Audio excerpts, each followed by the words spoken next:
दुलाबारी स्थित east horizon माविले भर्खरै ACA pass गरेका र यसअघि कक्षा 12 पास भएर गएका विद्यार्थीबीच अनुभव साटासाट र बधाई कार्यक्रम गरेको छ।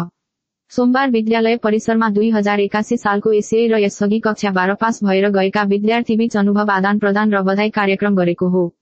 विद्यालयबाट यसअघि कक्षा 12 पास भएर गएका प्रवेश दाहाल, उत्साह पौडेलले पढाइ मात्र सबै कुरा होइन, विद्यालयमा हुने अन्य प्राविधिक विषयहरूमा पनि मेहनत गर्न सके सफल हुन समस्या नहुने बताए।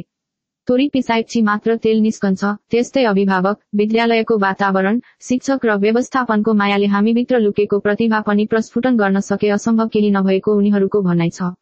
त्यसैगरी 2081 सालको एसईमा 4 जीपीए ल्याएर मेचीनगरमा उत्कृष्ट बन्न सफल छात्रा अन्वेषाले पनि शिक्षक, अभिभावकहरूको माया र हौसलाले मेहनत गर्न बल पुगेको भएको बताइन्।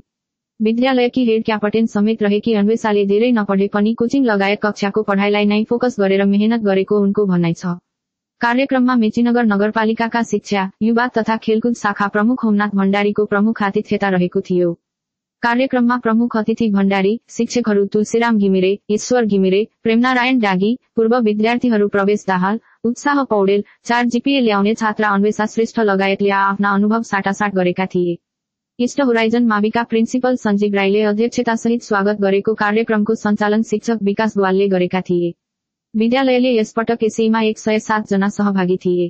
सहभागी सबै 100% पास भएका छन्। प्रिन्सिपल राईका अनुसार 107 जना विद्यार्थीहरूमा 35 जना ए प्लस, 48 जना ए, 22 जना बी प्लस र 2 जना बी जीपीए ल्याउन सफल भएका छन्।